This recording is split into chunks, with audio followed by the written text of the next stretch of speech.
Good morning, everyone. So, Deirdre, where am I?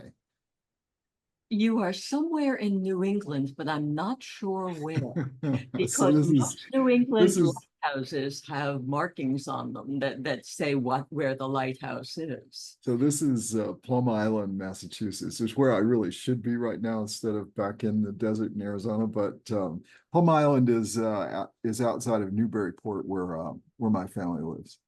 So Newburyport, Massachusetts, which is on the north shore of Boston, but that is not where our friend Srinivas is. So Srinivas, welcome. We're really happy to have you. Professor Silberstein, have known you. We've known you for a very long time. You're a friend and colleague of ours, both a friend and a colleague. And you know one of our areas very well, which is the field of AI. And Srinivas, we got to know Srinivas because he's part of Columbia.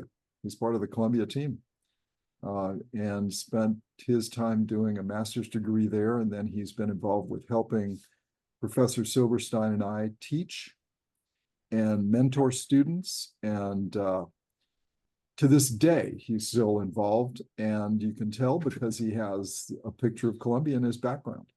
Yes. And he's like all of us. He has the blue lion in his background, almost in his family these days, right?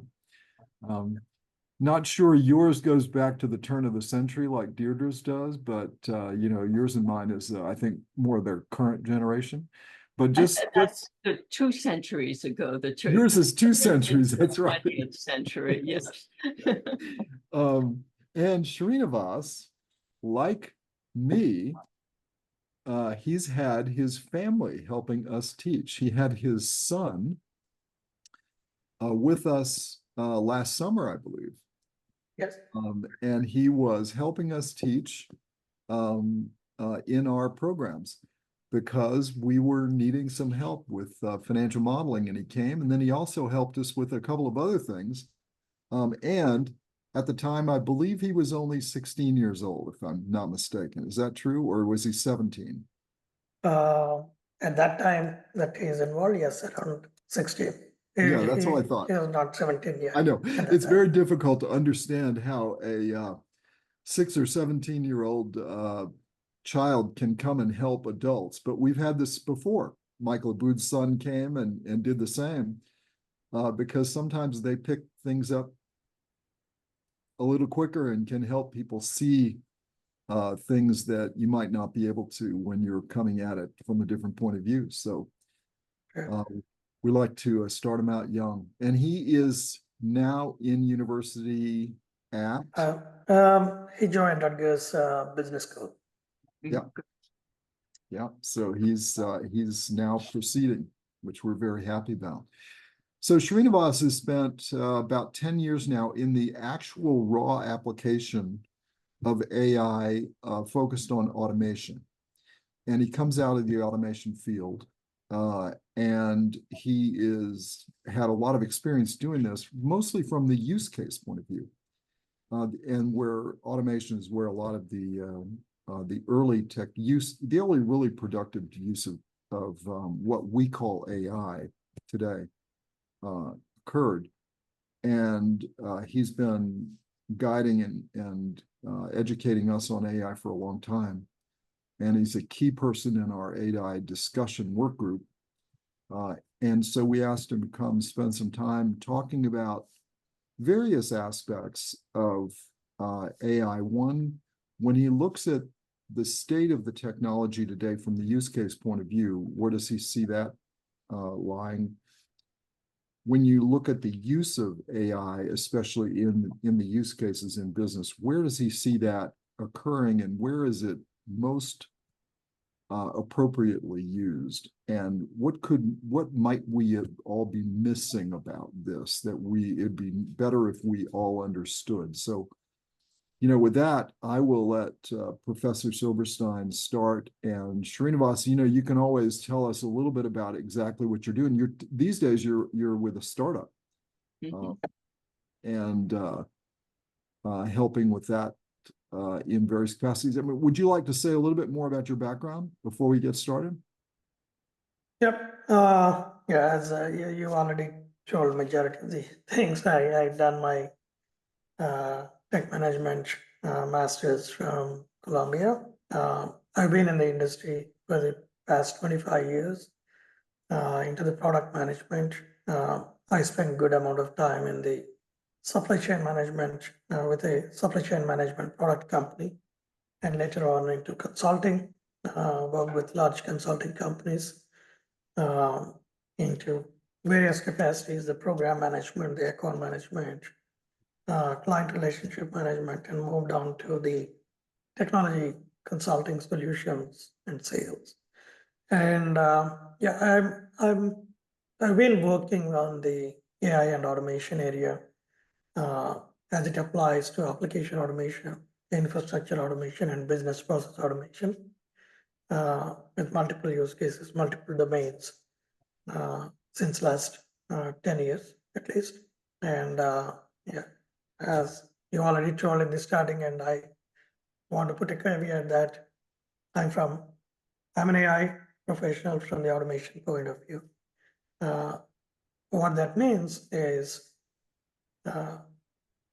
what we are talking about in the GenAI paradigm now, it's more data centric. Data is everywhere. Without data, we cannot proceed, whether it's automation or any other application. But the application automation side are a lot of pointed technologies such as the chatbots, RPA, AR, VR, the document understanding, OCR, ICR technologies, NLP again as used in the chatbots, so on and so forth. So I'll stop there, and that's my brief background. And yes, I'm working with a PE-backed startup consulting company right now on some products and services, and that's my brief background. It's great. Okay. Deirdre? So Srinivas, let's stay with automation right now. And I have a reason for doing that Professor Cowan and I comment daily that people use these words in relation to AI in many different ways. I think some people think they know what automation is. What I'd like you to do is describe the automation field and give us some use cases, just so we get a sense of the status of this type of AI. Could you please? Sure. I mean, when you talk about the automation, the traditional automation, in my view, it's in the software development field, it started more from the testing automation. Test automation was the first thing. I mean, in a broader term, you can always call any computerization is automation, right? And particularly when it relates to the current day automation, it started from mostly test automation, where we have developed the scripts more of rule-based and do the same thing again and again. In the software development, you need to do regression testing, and that's where the automation application came in, because the same tests have to be done every day. So it's repetitive in nature. So anything repetitive, why don't we do some scripting and automation so that we don't need to do the same thing again and again? And that started getting developed into multiple streams and flavors, right? And then that evolved in the software development area, particularly into automating the end-to-end development lifecycle, automating the infrastructure operations, provision of infrastructure, the cloudification. So the advancement of technology started redefining the automation time to time. When it comes to the AI and automation, I see a gamut of technologies that fall under this broad umbrella. The most prominent things that you hear about are the chatbots, and it's conversational AI, one form of AI, and OCR, ICR technologies, adding more and more AI into that, thereby increasing the accuracy levels of the vision, how the vision and video analytics are evolving with AI. And then the traditional RPA, again, another repetitive automation technique. AI infused automation. This is all some level of AI in the background that is there with this whenever we are talking about the low code, no code.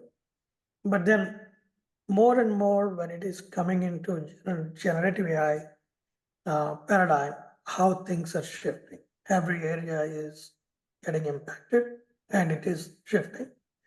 And we can go, I mean, as each industry is evolving, I would say, I don't say any one area, but all these technologies which have been there for the last 10 years, 12 years, some even more. AI is not a new field that is invented in the last decade, right?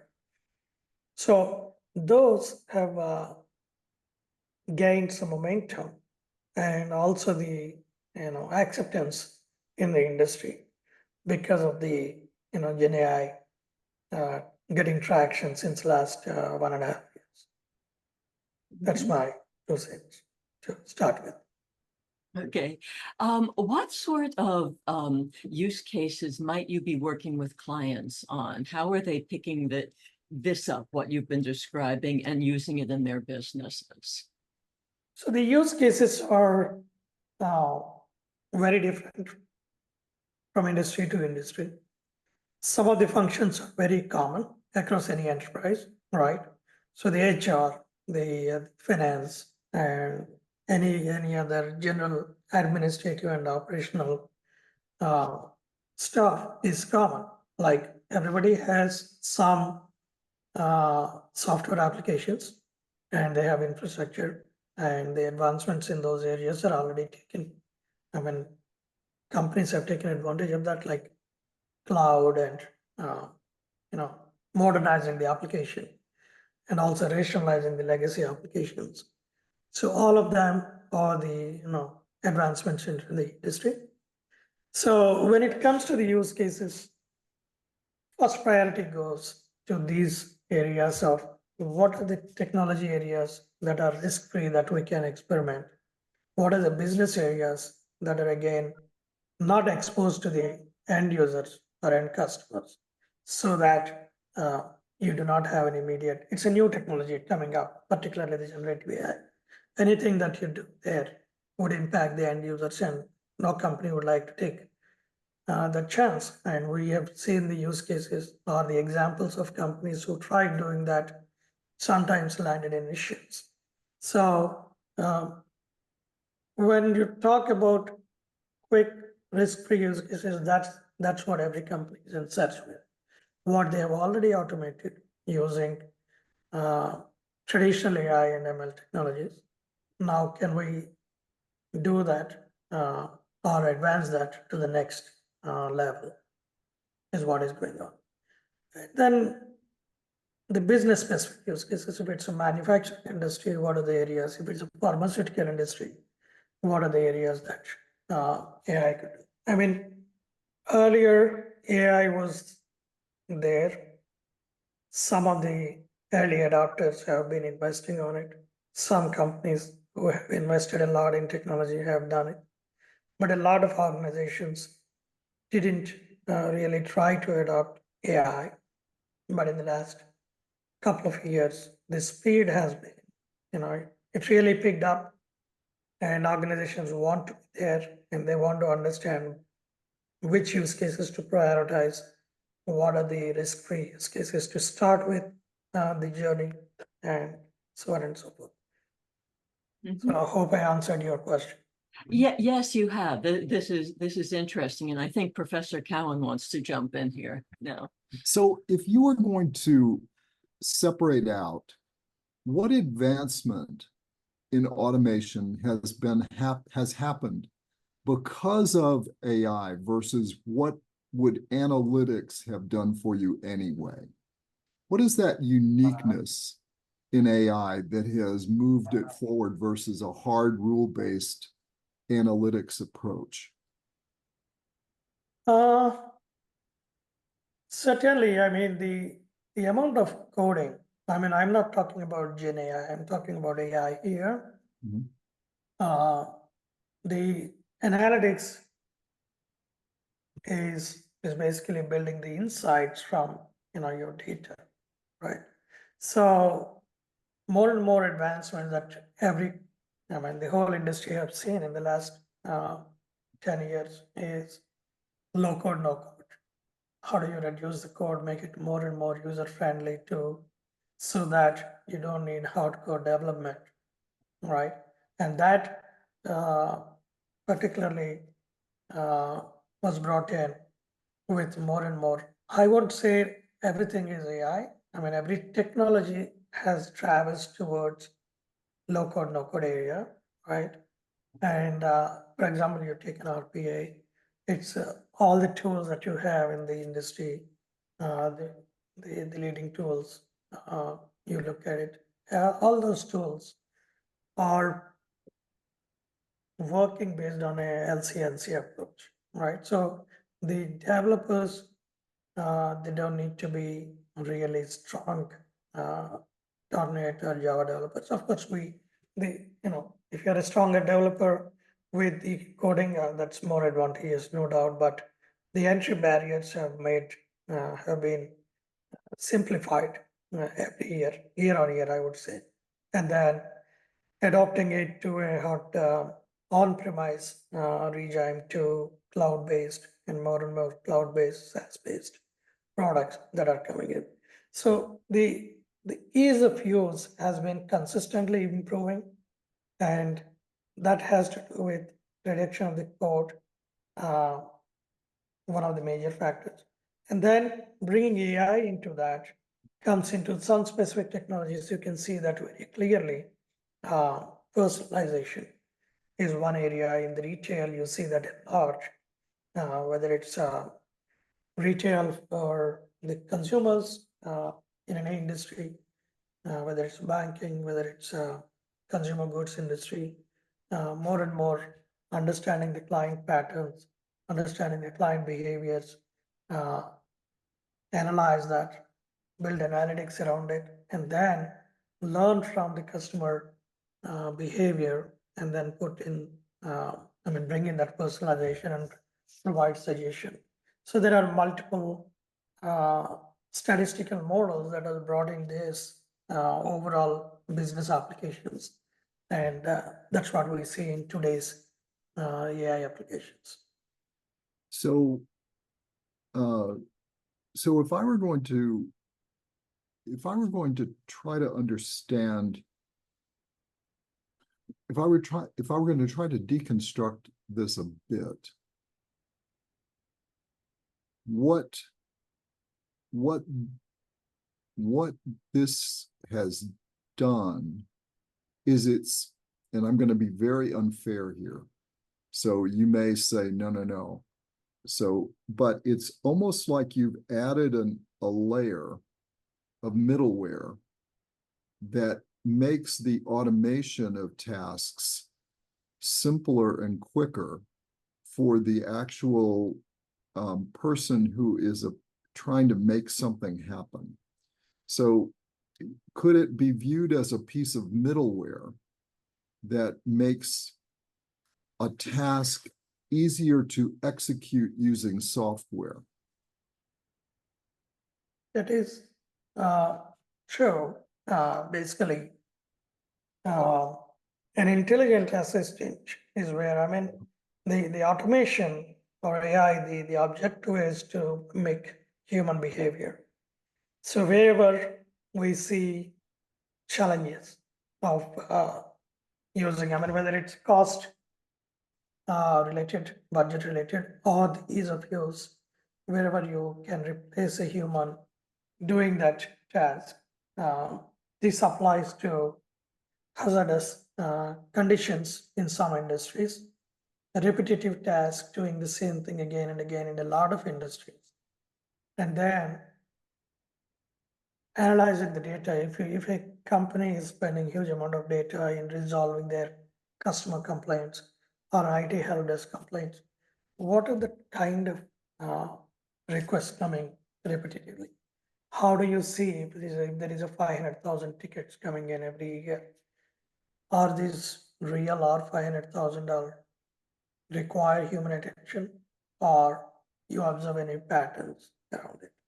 So based on those patterns, how can you categorize them, classify them, that some things have been repetitive. A website is not launching, or now there is a latency in the website, or I have some issue, and for example, in a healthcare plan area, you know, customers are repetitively. I mean, every customer that calls in requires something, and routinely every call center executives validates the customer credentials first, and that validation, what is your name, address, date of birth, kind of questions, standard set of 5-10 questions will take around a minute or two. Can we reduce that part of the authorization or validation part of the flaw? So the call average handling time probably could be reduced with that kind of reducing that kind of repetitive action. So there are multiples of those use cases in the IT help side, in the customer call center side, and in the development, software development side. So the advancements into automation came from these areas where you see a lot of repetition in the tight fiscal situations that the companies are going. Are they investing their budgets in the right place? Or what are the opportunity to optimize those operations and bring in some cost savings so that they can introduce or invest that amount in more a revenue generation area, or give them an opportunity to focus on their industry than maintaining their applications, spending huge amounts. So those are some industry drivers, the business drivers that actually push the industry to come out with more and more advancements. I'm going to let Deirdre ask, but then I want to come back to this point. So yes, you talked about this form of automation as a way to introduce companies to AI generally, and the uses you're talking about seem almost automatic to me, and that could just be because of my exposure to AI lately. Are you sensing, and this is a two-part question, are you sensing a general acceptance of this level of AI in business, or are there issues that people keep bringing up that keep them from doing this level of automation? In every industry, there would be, the early adopters and the laggards. As you know, AI use cases have been there for a long time already. AI technologies have been there based on the industry's requirement. For example, augmented reality, AR/VR technology is not common in every industry, but in manufacturing and healthcare, that's picking up in a good number of universities.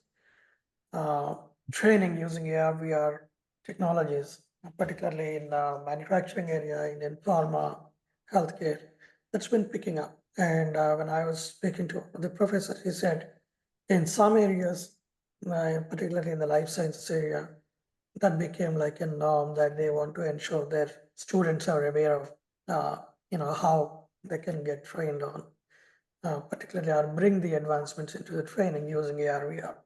And we are seeing so many other examples bringing AR/VR into CPR and other things who don't have any formal training, right? So similarly, every area, sorry, I may be digressing a little bit from your question, but those technologies have been there, and a lot of industries, a lot of organizations have got benefited from. Some of the organizations moved a little bit forward. They started calling them as technology companies because they're fascinated with the technology, and they started bringing in their domain knowledge, and they saw an opportunity of, advancing into this area, and they came up with their own products. And they've been doing that. And so that adaptation is there. Of course, the speed came up because of the advent of generative AI in 2022, end of 2022.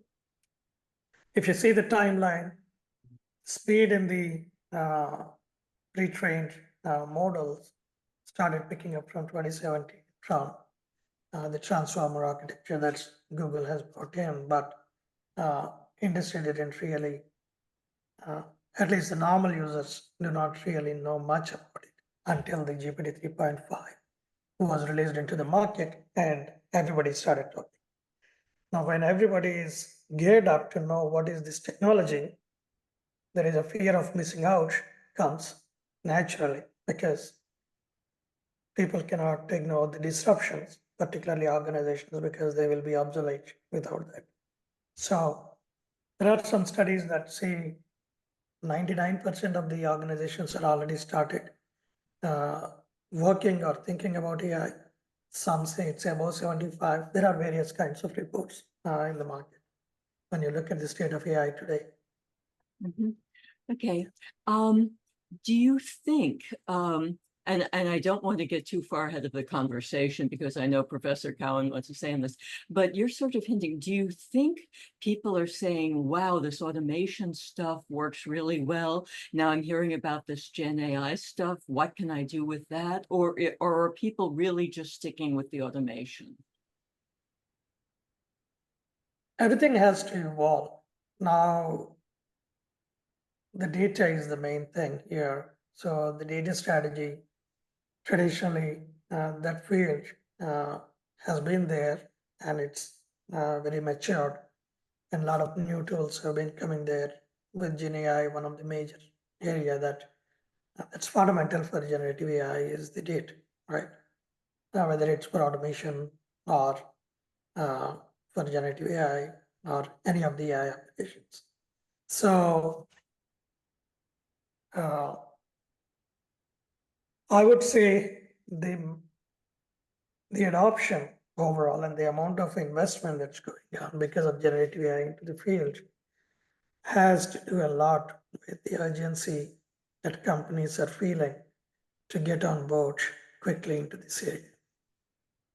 Interesting. Okay. Professor Cowan, back to you. So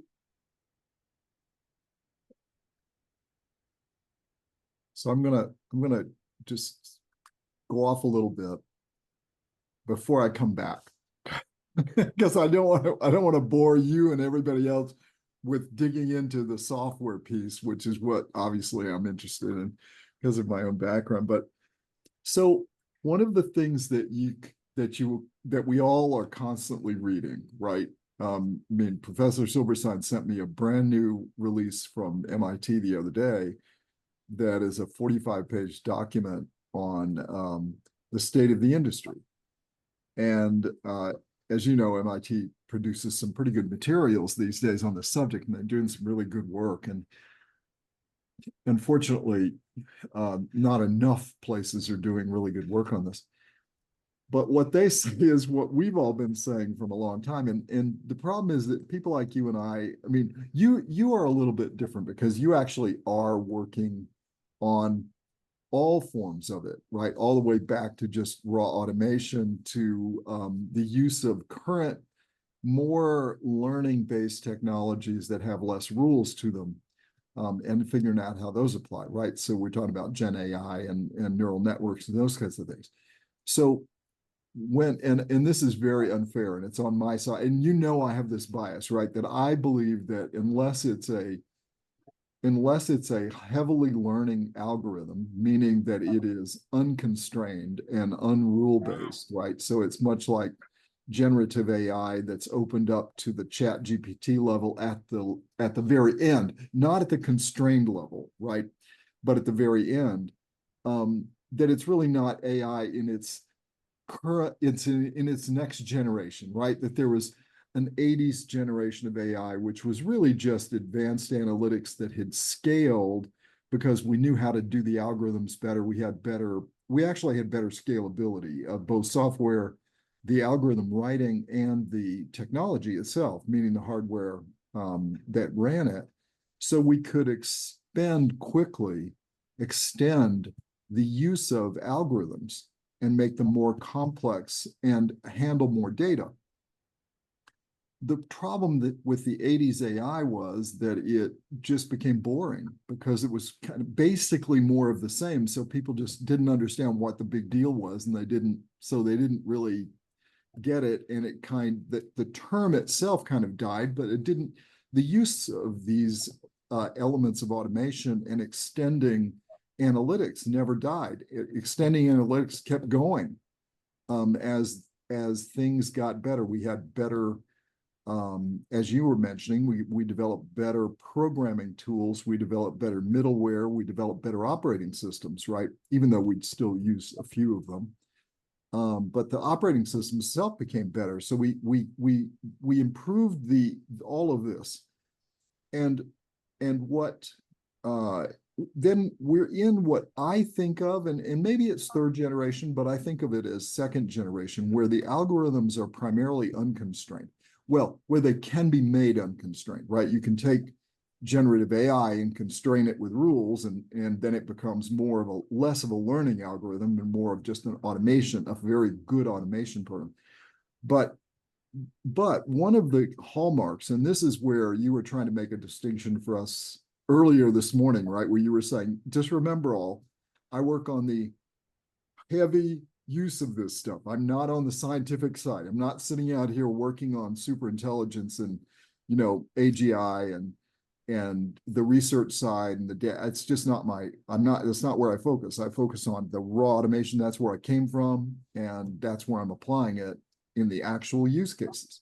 Now, we think that's wonderful because we need people that are actually using it, helping us understand how do we best use it and also understand what the value and then what the risks are, right? Because ultimately, and I know we think this, our job as leaders in anything is to figure out what is the right value exchange that you're making in whatever you're doing. And so it's a matter of, are you employing technology that will improve that value exchange by making your product better, your deliverable better, your results better, so you can extract more from the value from the marketplace? Or are you behind, right? And so the question is, and how far, when you employ some of these technologies, how much risk are you putting in that value exchange process for yourself? And how much do you actually understand of those risks? Now, before I get to my question, and you're sitting there waiting to say, wait a minute, when is the question coming my way? This is supposed to be questioning me, Srinivas, today, not, right? So, Srinivas, here's my question. You read a lot of the stuff that Professor Silberstein and I read. They say that the problem with AI is it can't explain itself, right? It lacks, this is not being fair because some people write the algorithms to show full explainability. I do get that. But the point is that even this article that Deirdre and I read, they were saying in there, one of the big complaints about real strong use of, for example, neural networks is where it really shows. And I know I'm pushing you probably beyond your comfort zone on the use of these kinds of technologies, because the use of a lot of these things are done really experimentally today and not in pure production in most fields, but most in broad-based industries. But where is that real? Where is that something we need to concern ourselves with? Is the whole issue of, where the algorithm is not rule-based enough to provide simple explainability and backwards deconstruction, right? Because the way that, even in just pure financial modeling or financial analysis, and you know this from your own work in the field of financial work, is that you test the results by calculating it a different way and comparing the results. But when you become less rule-based, you have no alternative to be able to test the validity of the results. And one of the issues with ChatGPT was, how much is it actually truly learning, or how much is it just repeating what it has learned? Because when you start significantly increasing the amount of data, is it truly becoming, is it telling you something it it's learning on its own, or not learning on its own, it's creating on its own, or is it just repeating that one or two pieces of data that it's part of its learning set?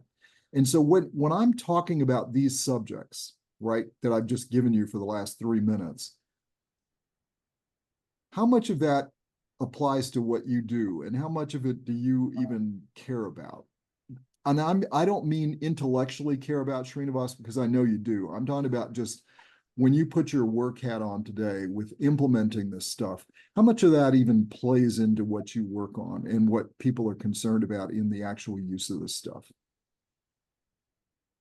I mean, the question, or though it starts from the AI and it is pointing more towards the generative AI paradigm, right? So yes, the learning algorithm, you cannot distinguish what it is learning, what it is not learning. Learning algorithms were there earlier too, not very far off, but when you're looking at automating the document understanding or document using OCR, ICR, we used to provide thousands of templates so that the algorithm learns and understands the pattern that is coming and respond accordingly, right? So it's the same, it's the basic purpose of automation, that when you see a repetitive pattern or a repetitive issue coming up, respond in this way. So that's what we generally train the algorithm with.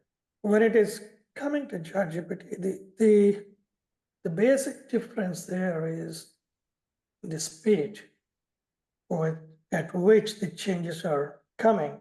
Every alternate week, you get a new model, and the scope. I mean, traditionally, if you have a software application, the scope would be there. But you have you know what to look for in the basic testing of ensuring that whatever is your intended behavior, is it shown up or not. And there are types of testing that has brought in. We used to use all kinds of data, all kinds of experiments, some chaos testing, monkey testing, dirty testing, whatever you used to call, for not testing it not in the expected pattern, but try all things different and see how it works. But then here, these models are already pre-trained and they're trained on billions of parameters. And then because they've already been trained and you expect certain behavior, and a lot of them, how do they behave, you don't know. And a lot of instances, everybody knows about hallucination that comes in. The model tries to fake and give you some result, and it learns something, but is it learning in the right way or not? We don't know. So that is an alarming thing for the entire industry, not just it. So how to contain that? Bringing in the explainability factor into that. That's what even see in the regulations that the governments are trying to build in, right? Or the industry is trying to bring in some rigor, because the organizations, ultimately it gets its value if it is implemented in the business context. And to implement it in the business context, really, the problem is the data security and overall what kind of security concerns these models break. So because of that, every organization is looking for to stand it, to build some internal guardrails, as well as expect some guardrails from these vendors. For example, Microsoft has its own, Amazon came up with its own. So there are multiple guardrails that are brought in. And again, there are multiple ways of building the guardrails. What you're looking at, the user prompt can create issues. The model is trained on freely available internet data, and that will have its own consequences. And then that coming into the organization or picking up the PII data that is or any other important data that is specific to the organization. And is the model going to take anything from me out? Or it is only one side coming in and then I fine tune it and then it'll implement or it'll show me the results that I am expecting. All right, so I'm There gonna are- ask yeah. you one follow-up question here.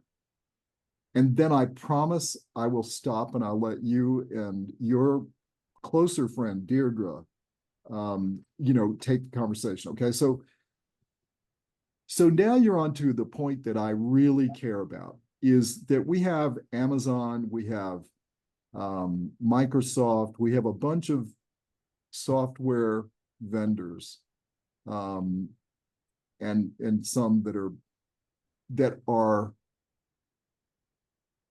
they are marketing that they are providing AI algorithms within their very highly structured products, databases, and so forth, where you're looking for repeatable, secure data that's not being messed with, because you're looking for what I call arithmetic proof, that 2 + 2 still equals 4 at the end, because we're using this for financial applications and all kinds of things where 2 + 2 still matters, right? Now, Yeah. when they say I'm putting in algorithms for you to use, ChatGPT and so forth, what I understand they're doing, and this could be, and this is, again, I'm asking for help to make sure that this is really, I don't even call this an opinion of one. This is like an opinion of 1/8, okay? Because I don't know that I know this well enough yet. But the way that they're employing these technologies is by what I believe I heard you just say, and I just want to confirm this. They're putting strong guardrails on these to make sure that in the end, they're not losing the data integrity that you need for the applications that you're working on. I believe that's the case. We have examples of this because there are examples of when the people that developed ChatGPT, when they were using the base generation, the generative AI algorithms, they were doing experiments, but those experiments were done and proven with relatively unconstrained algorithms. When they gave the same version out to others like MIT and gave it to Carnegie Mellon and others, they couldn't replicate those results, which they claimed was some more form of creativity, because the algorithms were constrained, right? So they couldn't repeat. So scientifically, they couldn't do a replication of that. Yes, it truly was coming up with something that you defined as creative, but we can't get it to do that. So we can't say it really was creating something new. As far as we could tell, everything we were getting was something that it had learned at some point from the data set that it was trained on. So do I understand how someone like Microsoft or Amazon is using what are highly valuable and scalable algorithms, but the way that they're making sure we still have the data integrity that you need for running a business application, that is being done by constraining the flexibility of the algorithm? Do I understand that right through guardrails? Again, this is an open topic. I can't really say that you understood everything correct. It has multiple angles, the learning side of it, right? And the security side of it. And then there are multiple aspects, I can say 3 or 4. But then let me start from there. I'm just trying to see where I should start and run it through. Okay.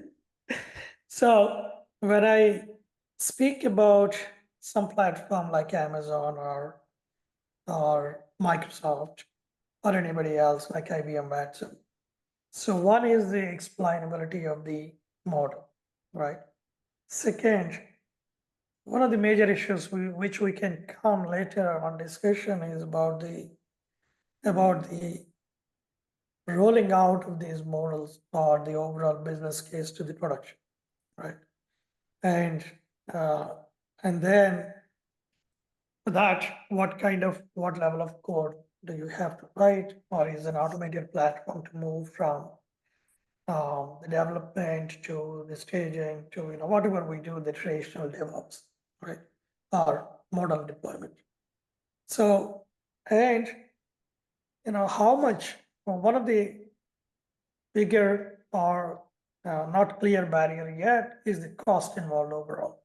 Mhm. So how much you can predict where you are going into the cost. So that's where the hyperscalers have a big role there, and that's where whether you are going through Azure AI toolbox, Azure, using OpenAI models on the Azure side, or Amazon also is providing similar tools using all the industry-based foundation models and LLMs. And same with Google too, right? And so many new players would be coming into the same area. One or two earlier examples without doing anything with the AI is if you are using something like a Microsoft Power Apps, for a number of smaller applications, Power Apps can be used, and a lot of organizations are using it. So now, is every application, every utility that the organization is creating require Power Apps? No. So there is a view where the admin can look at what are all the apps being used, not being used frequently, what is the utilization value?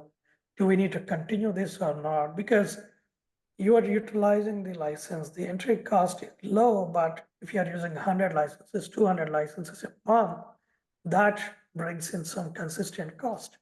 So to control that cost, you have a very solid admin module that shows what is your cloud cost, how many licenses being used, all of that. That kind of a strong control is not there in this GenAI paradigm yet. Mhm. But each organization is coming up different view. Per query basis, this is what is going to be your cost, or you're using it for, say, enterprise search. I'm going to, as a tool provider, I'm going to give it to you on a monthly basis. This is my subscription price, anywhere from $10 to $30, depends on. And then additionally, I'll put a cap on the number of queries per user you would like to use, right? So there are various models that are coming in. So when you ask for, what is the learning coming in, is it going to come out with the same results every time? Definitely no. And what are the other things that everybody has to think about? There are various factors, definitely. The data sanctity and what it is learning and what it is producing. And when it is producing, is it really producing the way that I am looking at, or there is an accuracy mismatch, or there is a hallucination, or it is creating some kind of inconsistency in the results, and what it takes for us to actually bring it down close to the expected output. And for that, what kind of guardrails will have to bring, or what kind of pre-training, or bring the model, do the fine tuning. Fine tuning has to do more and more with the right data coming in, right? Yeah. So for again, data involves a lot of cost. So data quality has been there forever, a major issue. A lot of tools are already in the market, but it's more important now than ever, because the kind of data that you are providing for training actually results in and the kind of output you are getting it. So what kind of, the quality of data, are you able to get the labeled data, or what is the source of data, or, all these things, everything based on the organizational need, that becomes part of the guardrails. So are you trying to control at the source, or are you validating the output, or are you ensuring that it is leading to a security vulnerabilities created out of data or out of the overall model, utilizing the data, or it's generating something, and that is actually opening a door to somebody who is trying to attack. For example, the kind of prompts that users are asking may expose the proprietary data of the company. So how do you control that? So that's again on the guardrails that you build in, right? So those are a lot of nuances. That's the reason I would say any company, probably I'm jumping the gun faster without you asking questions, but a solid AI strategy, and in my view, that has a lot to do with the data strategy, ensuring that, is it really aligning to the business objectives, which covers, I would say ideally 360 spectrum, but there are a lot of unknowns. So try to know as many, at least highlight them under the risks category, and then try to mitigate them as much as possible. That was really valuable. And I realized you only took a small slice and went through that, but that's exactly what I was trying to figure out. So at this point, I'm going to let you and Professor Silberstein take it, because I took way too much of your time on this particular subject. And like I've said to you before, I have so many questions on this. You and I can spend days talking, but I'm going to turn it over to you all for a little bit. Okay. Then a change of subject, Srinivas. As you know, Professor Cowan and I focus on working with leaders and executives on building their capabilities to make decisions, to exercise judgment, to develop strategies, and so forth. And we've developed some questions that we advise leaders to ask when they're confronting something new. And AI generally is quite new to executives. One of the questions that we ask, or we suggest leaders ask, is, so what am I missing here?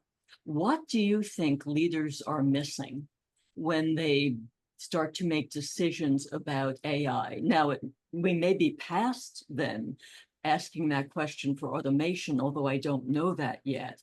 But if they were thinking about moving into things like forms of GenAI or so forth, what would they need to know? What would they be missing right now and need to ask about? That particular question cannot be, I think, cannot be generalized, because I would say they are missing is just the part of evolution. Bottom line, any leader would look at is, okay, I'm investing money and I'm responsible, I'm accountable to show the results, right? So what I would say is, unless we are able to measure the business impact or business value, that it is tangible business value that it is bringing, whether it's tangible or intangible, what is the value there, and how we are able to address the concerns from the stakeholders. That's the first thing. Is it missed? I don't say. Partially probably missed, because everybody wants to be on the bandwagon of getting on an AI. Try to experiment something, try to know more, because they had to. They were in the agency last year to show that they're also doing something in the GenAI side. Every company was under pressure to release a statement whether to use ChatGPT or not in their organization, and come out with a view that what is your view on these GenAI technologies. And we have seen, almost 90+% of companies have released either a paper or a view or a policy about what to do with these technologies in their organizations, particularly in the large enterprises, right? So in that urgency, they might have missed in the starting that, what is a way to approach this? Is it a comprehensive strategy that we would like to have for proceeding, or at least do an initial research and take some time? So some of the organizations said, don't use this for a couple of months. And in the meantime, they were figuring out how to deal with the overall new technology that is coming into the market. So bottom line, when they are using, 50%, almost 30+% of organizations today have productionized already some of the GenAI use cases. I would very confidently or very cautiously would call only some, because they wanted to do a POC and pilot, put some things in the production and then make and see what other things can come up. So the experimentation route, every company is at their own level, and some of them went to production. There are 4 or 5 use cases we already did. Now, now we come back and see, now that we already moved into production, we have to gauge what is the value it is bringing. At the same time, how do we improvise the overall process? So that's where the market is right now. And I hope overall I have answered your question there. Actually, you have, and you've also gone into the other question I was going to ask, which was how should people be thinking about it right now? And what I'm sensing from what you were saying is that there's some degree of pressure. That people feel pressured into trying to figure out how to use it. And then what you're saying also is that they can't jump into it. They've got to do testing. They've got to figure out what's right for the company. Is that? I would say, you better look at the overall approach strategically. And like with any other technology, we don't know anything about it. So we have to identify what are the unknowns, at least known unknowns versus unknown unknowns, right? So that list, I would prefer to call that as a comprehensive AI strategy. When we talk about the fundamental thing is, what are the challenges that the industry is facing today with AI and GenAI, right? So one of the major things in the challenges section, of course, we already spoke about risks, security and data and other things, but major thing is the total cost of ownership, the ROI, both of them, unless you have an ROI, you can't move forward with a business case. And when you are looking at a business case, you will have to build the case. What is the impact on the internal users versus external users? Overall, how much it is aligning to the business objectives of the company, right? So all 3 areas are pretty important, which we used to evaluate with any of the AI use cases traditionally. And same thing applies here. Now, again, another biggest problem here is there is no benchmark data available. For a model, you have billions of parameters checked, and it is very highly technical to compare one model to the other model. Keeping that stuff aside, you do not have a business benchmark on the use cases or the applicability for a specific industry. That means industry level benchmarks or the benchmarks about utilization of these models for certain functions of the organizations. We don't know anything about it. So all that you have to do is develop a model or use a readily available closed source model, such as ChatGPT, multiple models from OpenAI or Claude or from Google's other models or Llama, or open source model, whatever it is. What are we doing it? Are we fine tuning it? Or are we going to create our own model? Or are we going to use it out of the box? Organizations are at every level. Some organizations don't want to spend money on fine tuning. They're using the readily available models, but then they're aware of, to a great extent, the risks involved with it. So the use cases where you do not have the risk of exposing your data, or the industries that are not regulated so much. So everything and anything can come into the place, right? So their benchmark of any benchmark may not be available, still you may find the value.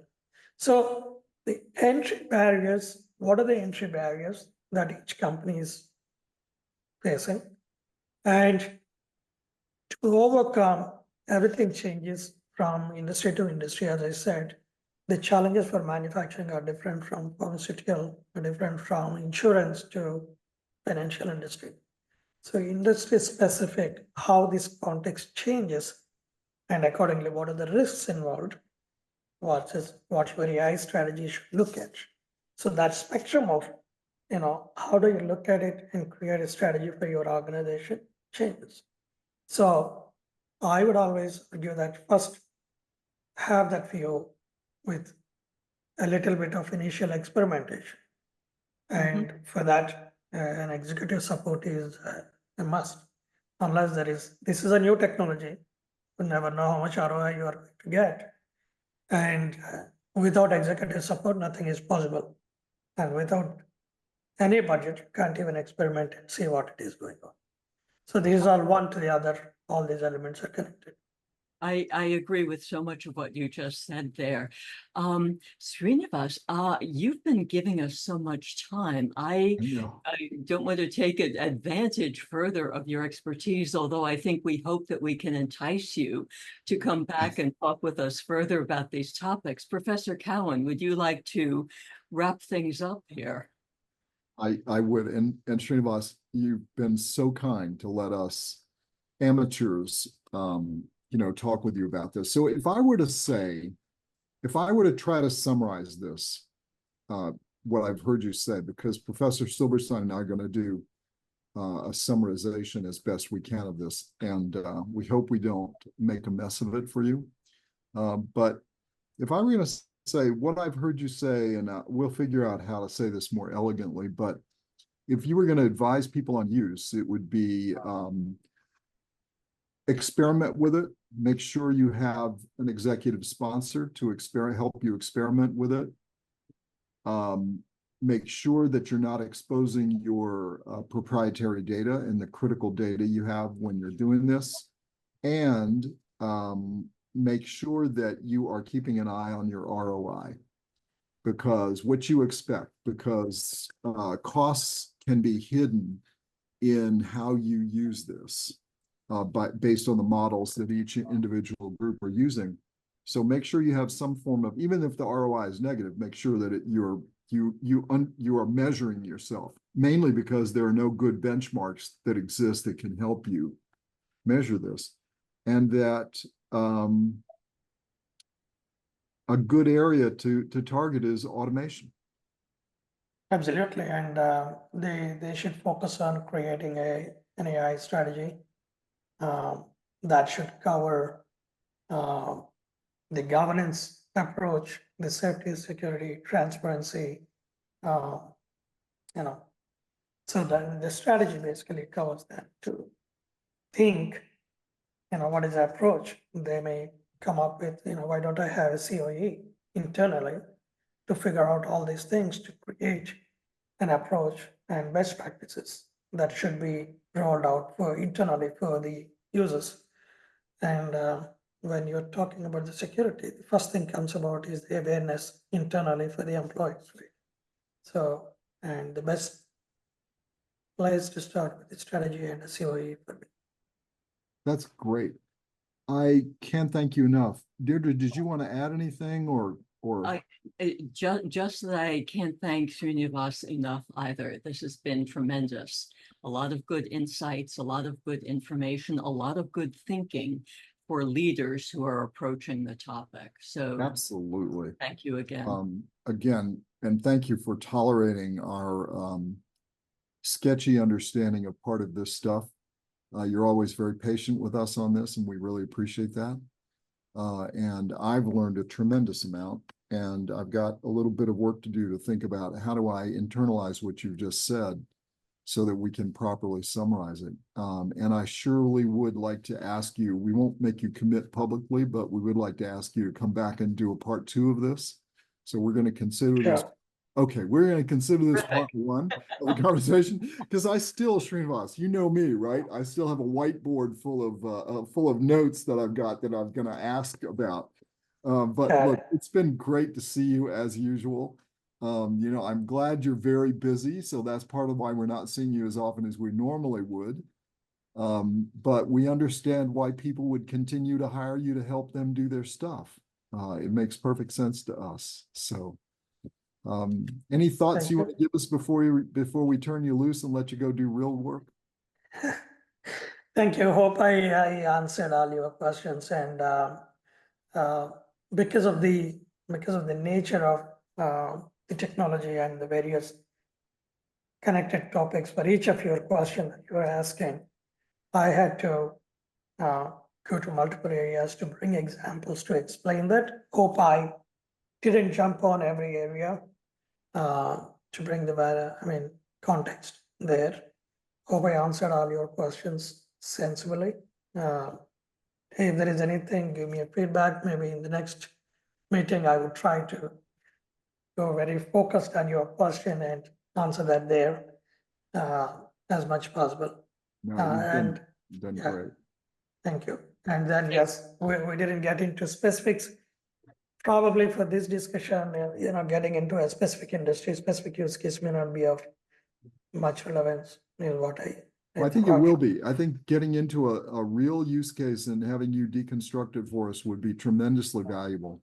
Sure. And maybe that is a good part two, Deirdre, is to I think let so. you, on part two, we'll just let you deconstruct a use case for all of us, because I think that we'd learn a great deal from that and perhaps answer a lot of our questions that we have in our mind. But, this is a really important subject. And I think the one thing that we know is that we've been dealing with, through all of our tech life, right, which has been 20 years for all three of us, or more, we've been dealing with technology that is incrementally getting better, right? It's following a path, it's following a pattern. And we're now reaching into technologies, especially some of the more complex algorithms that we call AI, especially neural networks and beyond, into even quantum computing, where the game is changing. It's not just an evolution of existing technologies.